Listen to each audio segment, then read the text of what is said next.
All right. Welcome everyone to this week's edition of Mountain Pacific Quality Health. It's worth a shot. Today is April 12th, 2023. My name is Jessie Kinsey. I'm a registered nurse and account manager with Mountain Pacific. And on today's series, we will be talking about emergency preparedness plans, and we have a very special guest for you. Next slide, please. Few reminders and updates. We have National Take Back Day coming up pretty quick here. That's going to be Saturday, April 22nd. I always share this forward with our communities, our long-term care communities, and our healthcare providers, as even though this is traditionally community focused, nursing home folks, this is a great flyer you can print and share at care planning or part of your discharge planning, share with your families, especially those families that may be wondering, what do I do with all these meds at home? So again, that's coming up quick, National Take Back Day, April 22nd, just around the corner. And we'll drop a link in chat where you can check for a location in your neighborhood. And we'll also be sending this information out on the listserv.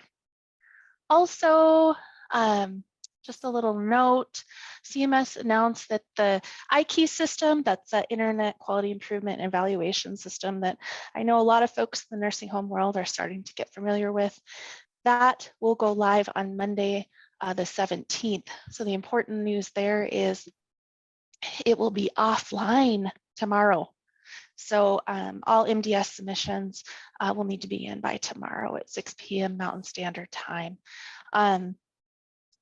Again, that's a process change.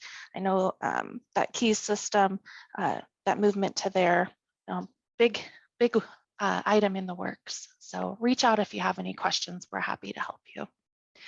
Also, deadline to report the annual healthcare personnel influenza vaccination summary data by NHSN. That's also coming up quickly on May 15th.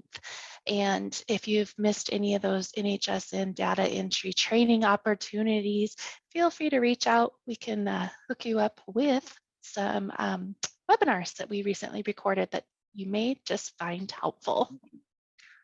Next slide, please. As always, feel free to add your webinar topics or clinician ideas into chat.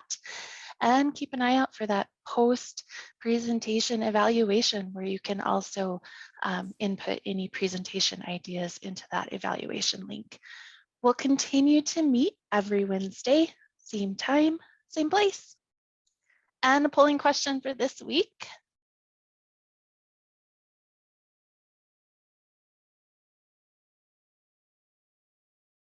Like several components to this one. Essentially, we're trying to do a little temperature test or temperature check on fit testing and fit testing needs. What testing and training requirements does your community have for staff to enable them to wear an N95? If you wouldn't mind taking just a few moments to help us out with that polling question, that would be wonderful. And then the second component to that was, does your facility have a respiratory protection program for staff?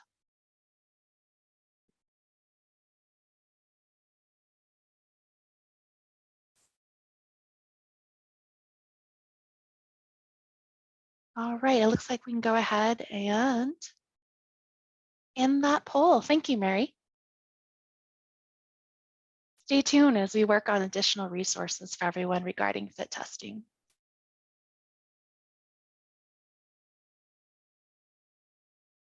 Great, we'll close that out. And then as always, we take a look at that weekly influenza snapshot. You know, great news. We've seen this really decrease, which is wonderful. Just keep an eye on the regional activity in your neighborhood. I know that some of those states that we've looked at previously continue to have high transmission of influenza. That was New Mexico, New York, I believe, and some moderate transmission in California. Again, spring break time, so just be mindful that although our overall positive tests have definitely declined. We still have some activity. So next slide, please. Weekly COVID-19 snapshot, some more good news. Cases continue to be on the decline. Deaths, there's some data, contributing data factors here. It kind of goes up and down. Hospitalizations on their decline. Vaccinations, the percent of those individuals that have received the updated bivalent booster, steady climb right there, 16.7% for this reporting period, which is great. Again, we continue to encourage those to receive their updated bivalent booster vaccine as the best line of protection against serious illness and hospitalization. Next slide, please. So just a quick peek at our community transmission levels to let us know that although cases in general have been on the decline and hospitalizations have been on the decline, we still have some pretty significant community transmission levels occurring in our region. And then I'll also highlight, I don't know what the magic water is in Iowa, but evidently the entire state of Iowa has very low community transmission rates, so levels. So that caught my eye. So I just had to point that out. But again, our community transmission levels for our healthcare environment, this is going to direct what kind of infection control prevention processes or policies we should be implementing. So there we go. Lori says it's because they're not reporting tests. That's the issue. So they may not be low, they're just not reporting. Thanks, Lori. Next slide, please. So with that, I'm actually going to pass it to my peer Mark in Hawaii to introduce our special guest speaker for today. Hello, everybody. We are thrilled to have Nancy Bigler with us today to share her mana'o, her wisdom, and her passion for emergency planning. Nancy is the Director of Operations for Fresenius Kidney Care, and she manages 3 dialysis centers on the island of Hawaii, one in Kona, one in Hilo, and the other one in Waimea. She is and has always been a remarkable partner for Mountain Pacific, and she is our coalition lead for the Big Island. And we are grateful for all she does for all of our communities. So go ahead and take it away, Nancy. Thank you very much. Well, thank you, Mark. It's a pleasure to be here this morning with everybody, or this afternoon, depending on where you're at. And I'm really excited to talk about disaster preparedness, and in particular for our dialysis patients. And I'm hoping that there will be some nuggets that people can take away for their own use, and certainly some resources to share with you folks so that you can prepare for the worst and hope for the best as we do. So next slide, please. So this presentation will cover how Big Island prepares for disaster and kind of the unique aspects of our island. And we have had multiple disasters, and some great learnings have come out of those. And I think that's what's the most important thing, is doing that after action review and noting, where could we have done better? What resources didn't we have, or should we have used, and putting those in place for the next one. So using those learnings. So we'll go to the next slide. So aloha and welcome to the Big Island of Hawaii. We are the largest island and the last island in the Hawaiian island chain. We are considered to have 8 main islands that make up our state. And so we've got Hawaii Island at the very bottom of the screen there. Our neighbor to a little bit of the northwest, there's Maui, and a very small island just off the coast of Maui called Ko'olave. And then moving north in a northward motion to Lanai. And then north of that is Molokai. And then probably the island that you people would know most about, aside from Maui, would be our island of Oahu, which is our largest populated island that we have. And then further to the west, northwest is Kauai. And then there's a little tiny island off of that called Niihau. And it's a very small island that doesn't actually allow visitors to the island. And so I don't imagine any of us have gotten the chance to go there. But I'm going to focus on the Hawaii Island, Big Island it's called. And next slide, please. We'll show you a little bit about that. So as you can see on the right there, there's a slide that shows the Big Island, and it demonstrates that all of the other islands actually fit into our island. That's how big Big Island is. Our population, however, is on the smaller side. So we've got a lot of area and very few people on it, which is nice, but also lends itself to some resource challenges, as you can well imagine. The island of Oahu, as I alluded to, is a very small island, but has our largest population there. And although this is from the 2019 census, this shows, and I think they are at over 1 million now, but 980,000 as of this census. And you can see that Hawaii Island is much larger and has only a population of a little over 200,000. The smallest island, of course, is Ko'olave, which is unpopulated, and then, as we talked about, Niihau is a very small island that has only 170 or so folks there that are allowed there. So our nearest island to us is Maui, and on a clear day we can see their Haleakala volcano, and they can see our Mauna Kea. So when you go to Maui, you kind of feel like you're home on Big Island, because you can still see the large mountain which is actually a volcano right in front of you. Next slide, please.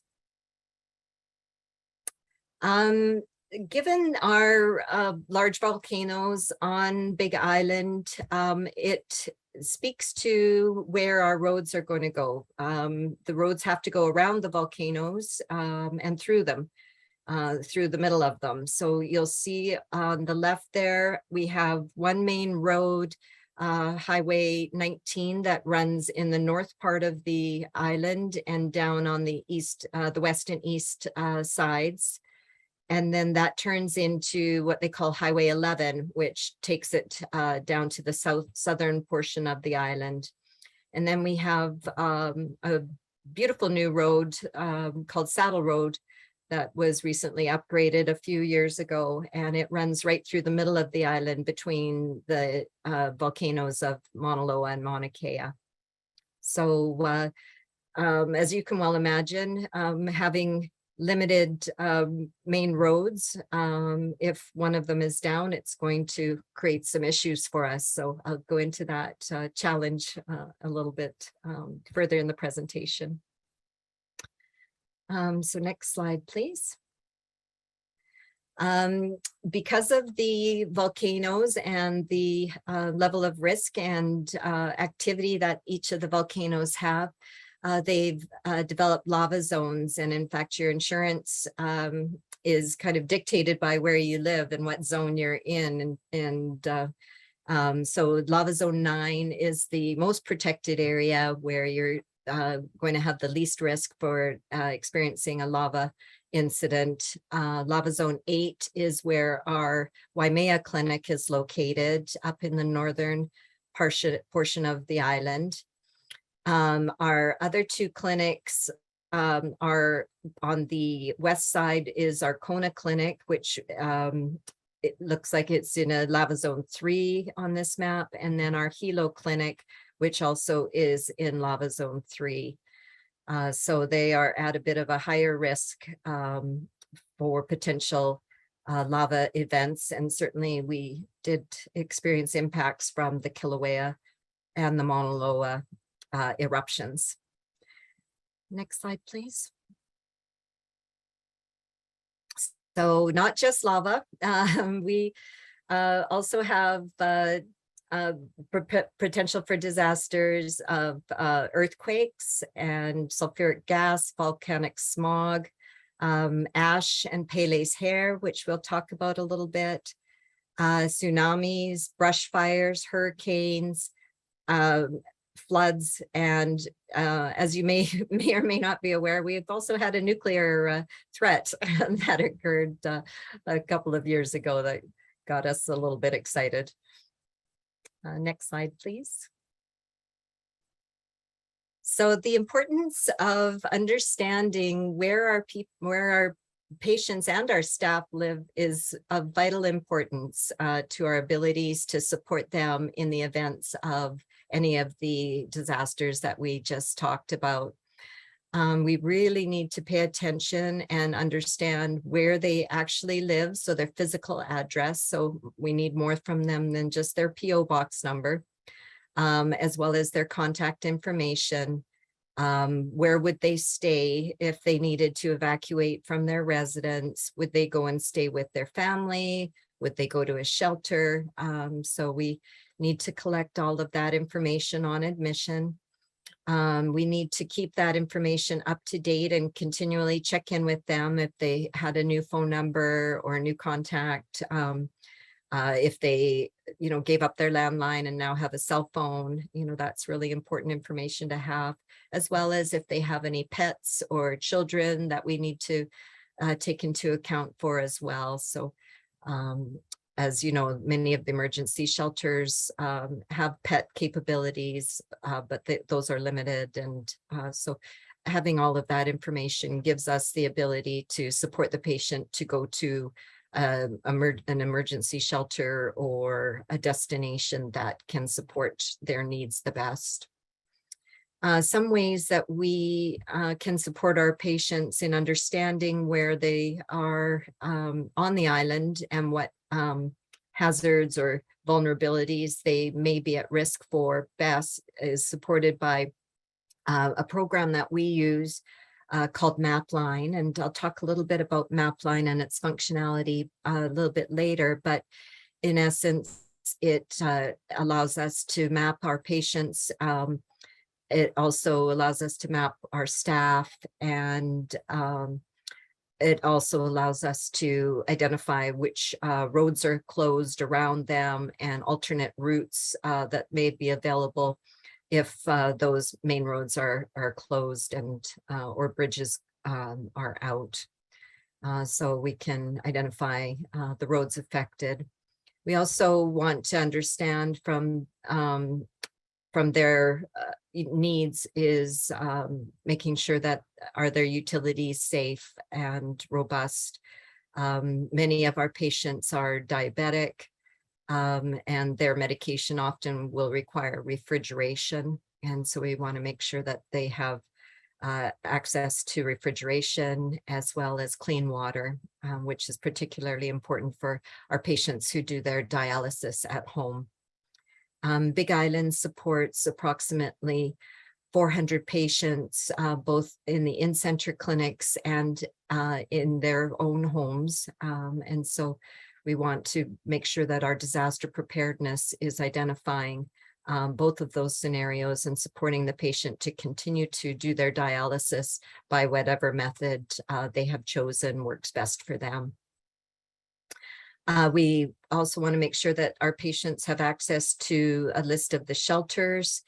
One issue that we came across with one of our evacuations to an area on the island was that the shelter only had one electrical plug available. And so there was, a competition to see, would it be meant for somebody who's needing it for dialysis or to plug in cell phones for recharging. So that's an important factor. And again, as we mentioned before, just providing the list of the shelters that may also have availability for pets and children and families. So we want to help to understand whether the shelter is going to be able to provide an area for the patient to do their, if they're a home patient, they would do potentially ambulatory peritoneal dialysis treatments, which they could continue to do successfully without electricity. And then if they're doing the cycler peritoneal dialysis, then they do need the plug-in. The cyclers do come with a battery support, but it only lasts for so long. The home hemodialysis patients have small home hemodialysis machines as compared to the in-center machines, and those machines can actually be placed into their vehicles and taken to the shelter or to a home of a relative with a few supplies, and they can successfully do home hemodialysis outside of their home in another location. So the machines are set up for their ability to travel with them. Somebody may not be able to do their dialysis in their homes, and so for our home hemo patients, those treatments may need to be in center. So they would transfer into either one of our 3 centers, or some opt to stay with family and dialyze at as a treatment facility closer to their home. The bottom piece there, it is a little bit cut off, and I apologize, but one of the most important things for our patients is that they have their emergency diet plans. Our patients are on a very restricted diet because their kidneys don't function as well as they would. And so they have to follow a very strict dietary and fluid plan. So we want to make sure that our patients are purchasing everything that they need to be able to follow the 3-day diet plan successfully during a disaster if they're not able to get dialysis either as regularly as they would, or if it's perhaps less time on treatment or less days on treatment. So we want to make sure that we plan ahead and make sure that every patient has access to the supplies needed for their emergency diet plans. Next slide, please. So as we talked about, earthquakes are really common here. And this slide was taken, I think, just at the end of March, and it demonstrates that we've had over 7,000 earthquakes in the past year. So we're pretty used to the little ones, a little shake here and there. The one I remember the most was with the Kilauea volcano back in 2018, which was a 6.9 earthquake. And you'll see that on the slide here in Leilani Estates. And that was in conjunction with the lava flow that occurred there. I saw that. Yeah, it can be disconcerting, and as you know, a 6.9 is really big, and we did certainly feel it. I was in the clinic in Hilo at that time, and had to grab onto one of the desks beside me, and I really just felt like the ground was a wave, like in the ocean. It was really disconcerting, and it was really felt right across the island. We need to make sure that our patients are prepared in the clinics. Earthquakes are common, so we want to make sure that they understand what to do as an earthquake is happening. So, to pull their blankets over their head and protect their access arms, and how to disconnect from their machines so that they can evacuate the building once the coast is clear. And our home patients are also taught how to disconnect from their machines, how to do an emergency return of their blood, and understand the plans that they need to have in place in order to evacuate their homes successfully as well. Our patients are all run through that monthly to ensure that they remember how to do the clamp, and we call it the clamp and disconnect procedure, where they clamp their lines and disconnect, and have an emergency meeting place so that we can track everybody and make sure that they were evacuated successfully, as well as making sure that patients that had this experience at home were also safe. So follow up to those patients that were at home. So yeah, earthquake preparedness is always at the top of our list, because it does happen, and especially with the volcanic eruptions, it happens very, very frequently. You would see, if you go on to these sites around the volcanic eruptions for Kilauea in 2018, and Mauna Loa in 2022, that we had large clusters of earthquakes occurring just kind of prior and coinciding with the volcanic eruptions. Next slide, please. Oh, tsunami evacuation zones. So this is a map, and wherever you see all of these tsunami evacuation zone areas identified, those are our highly populated areas. You'll see on the island that we have evacuation signs that say, you're leaving the evacuation zone.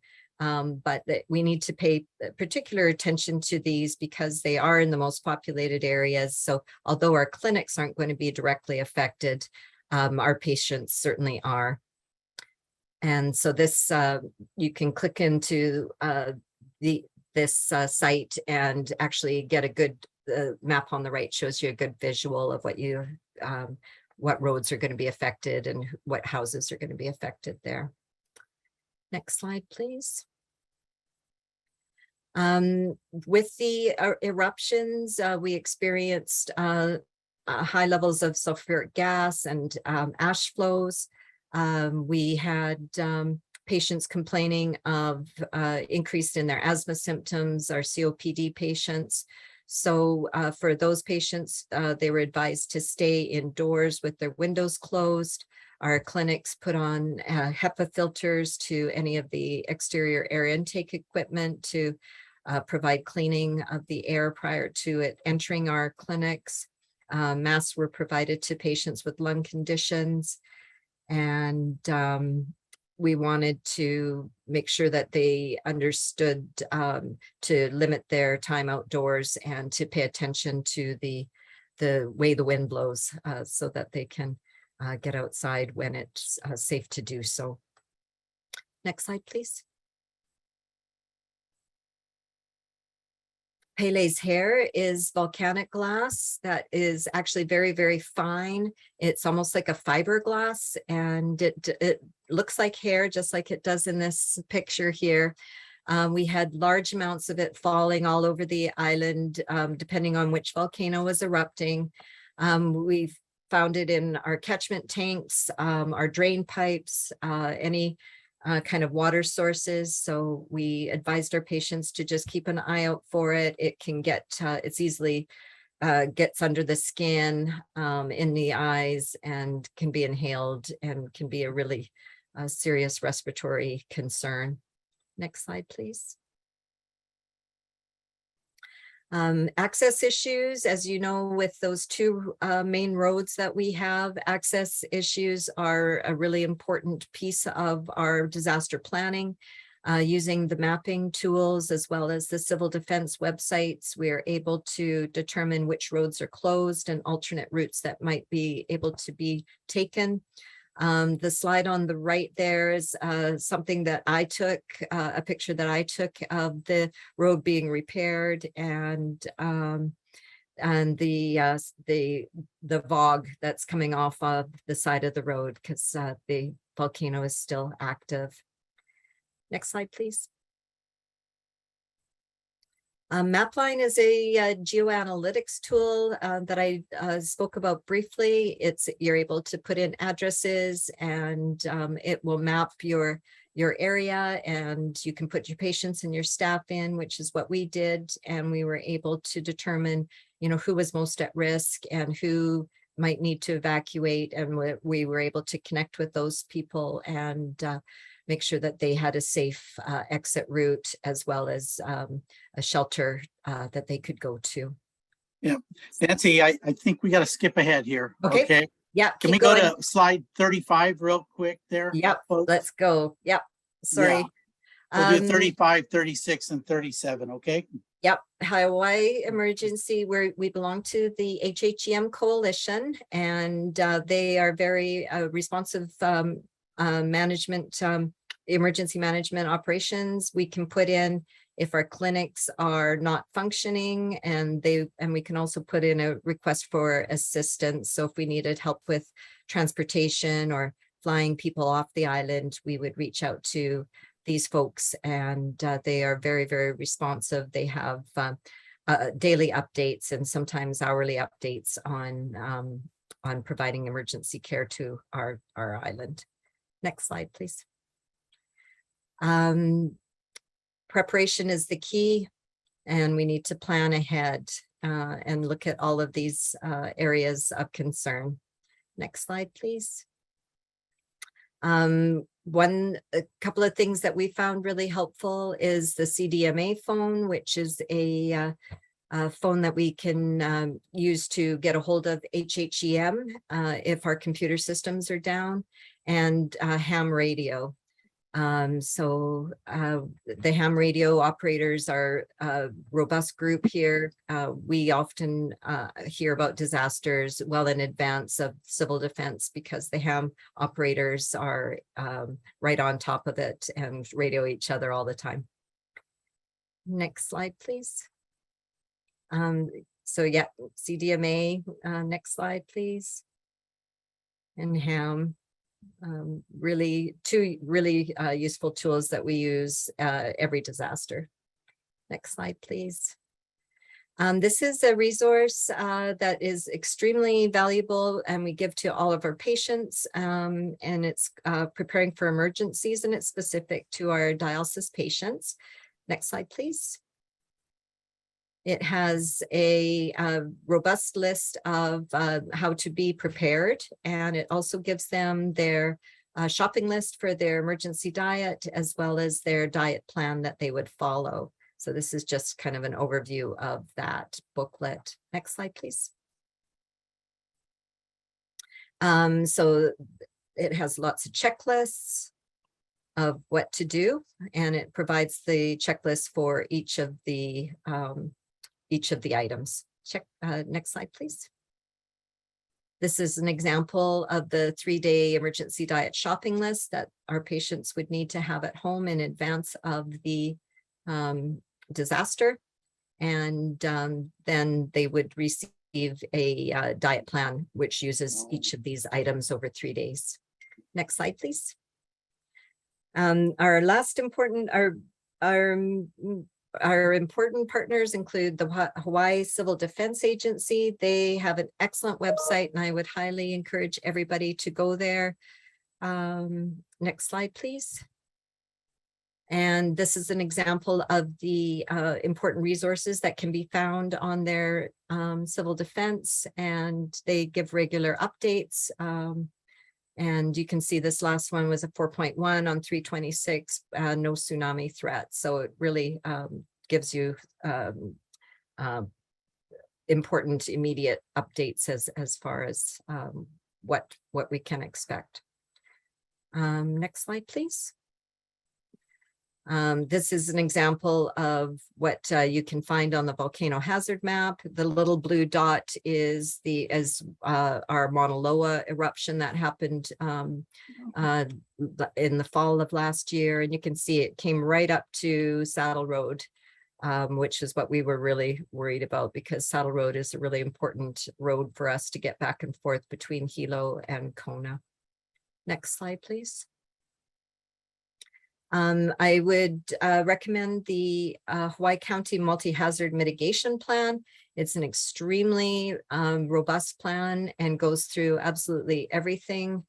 And so if you have a need for preparedness in your area, this is a really great mitigation plan that you could use as a template for your plans, because it really covers absolutely everything. Next slide, please. HELCO, our Hawaii Electric Company, also produces emergency preparedness for our community. And they also have keiki, child documents, and it comes in a variety of different languages. So I really appreciate that. And we give that to our patients as well. Next slide, please. And then the rest is various resources that are available. All of these links are active and can be just clicked into for identifying more preparedness, or actually getting into the different sites. So next slide, please. This is from HIEMA, the Hawaii Emergency Management Agency, and you can look at how to make a family emergency plan. And next slide, please. And this one is for, this one is the other emergency plans that are available on the Civil Defense website as well. Next slide, please. And this shows our beautiful island when it's nice and sunny and we aren't experiencing any disasters. So look forward to, thank you for, apologize for going over, and thank you for taking time with me today.